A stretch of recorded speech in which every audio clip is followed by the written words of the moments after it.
Hi, I'm Frank Tybush, the Creative Director for Tonal Vision. Today, I'm going to show you the basic setup for the CAME-TV Mini-3 gimbal. So the setup for the CAME-TV Mini-3 really starts the night before. What you need to do is you need to charge both the battery and the wireless remote. So I'm going to show you how to do it because it's a little weird. The first thing you do is you put the plug into the E-cube, and then you attach the little red cable to the E-cube. Now you can see there's three different sections. This is really made to be universal for different types of batteries. But for this one, we're just going to use the center one. And if you locate on the side of the battery, there's a matching one. So once everything's plugged in, you just plug it into the wall, and the indicators on the E-cube will tell you where it is in its charging process. The nice thing about this is it charges pretty quickly. The wireless remote is charged through USB power, so you can either use a computer or you can use one of the adapters. But what you're going to need is a micro USB cable, and it plugs into the bottom of the remote. Before you can actually set the gimbal up, you need a stand to set the gimbal on. So let's set up the stand first. Loosen the red knobs on the side. You only need to loosen a little bit.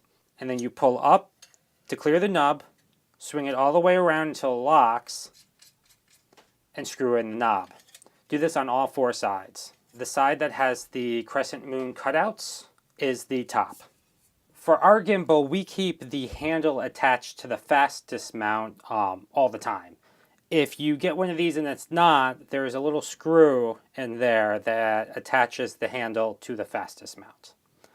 Now, you take the fast dismount and you have it so the opening is facing towards you, and you attach the right handle to the right side of this. How to know if it's the right handle? It has this little dock for the wireless controller. So just slide it in, screw it in, and then do the same on the other side. Now I find to make the next section easier, I actually leave the gimbal arm in the foam case here because it kind of holds it. So what we're doing next is we're attaching the yaw motor to the fast disconnect. So what you want to do is you see this little knob right here. You want to line that up with the space of the little knob in the quick disconnect. It also lines up with this protrusion, lines up with the unlock symbol on the fast disconnect. Once it's resting on there, you want to hold the yaw motor firm and turn clockwise until the protrusion is underneath the lock symbol. You'll also hear a little click. So now you can actually remove the gimbal from the foam and rest it onto the stand. The next thing you need to attach is our friend, the wireless remote. There is, on the right-hand side, a little dock. And what you do is you line up the square on the back of the wireless remote and the square on the dock, and just slide it down. Easy peasy. The next thing you need to attach is the battery. So what you need to do is you need to unscrew these red knobs. And you want to unscrew them pretty far, but not completely unscrewed. You want there to be a nice gap in between the knob and the battery itself. And now it attaches onto this part of the gimbal. And you see these little resting nubs? That's where the gap between the knob and the battery goes. And if you're having trouble and you can't quite slide it in there, unscrew the knobs a little bit more. So once it's in there, you push down, and you'll feel it, some resistance, but not much. You should be able to push it down until it stops. And then you tighten up the red knobs, and you're good to go. Now we're going to attach the camera to the gimbal. The first thing you need to do is attach the quick release plate to the camera itself. While some quick release plates have a formal arrow that says lens goes this way, this one doesn't. But whether by design or by accident, there is a little arrow built into the design. This should be pointing towards the front of the camera when you attach the quick release.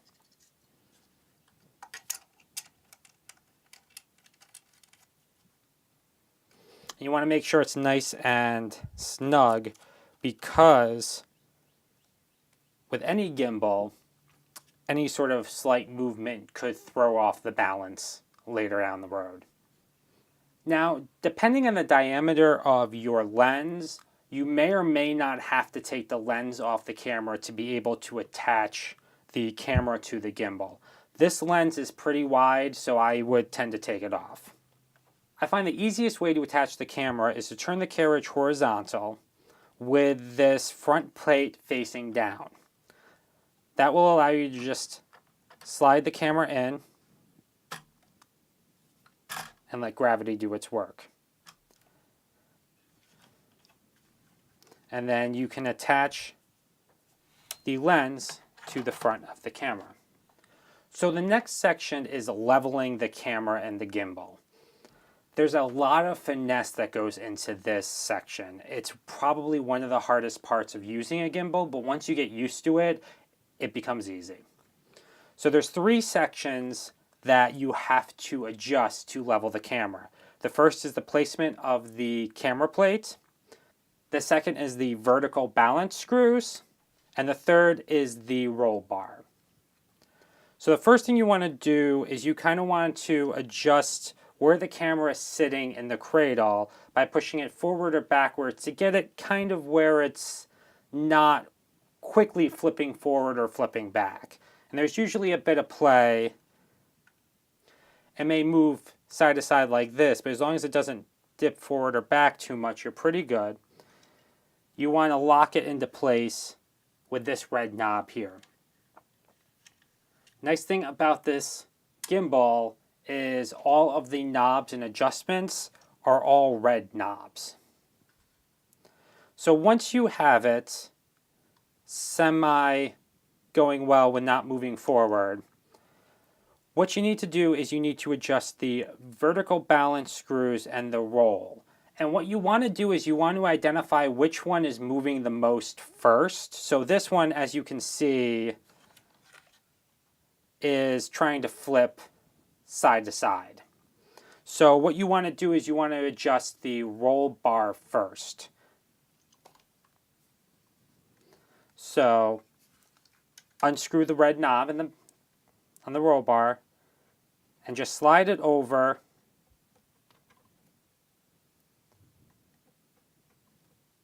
until it rests pretty much level. Now, there's not an exact science to this, but you do want to move in finite movements. A little bit goes a long way when you're trying to balance. Once you have the roll bar pretty much set, you're going to want to set the vertical balance screws. And you loosen these red knobs in the front to take the locks off, and then these knobs will adjust it.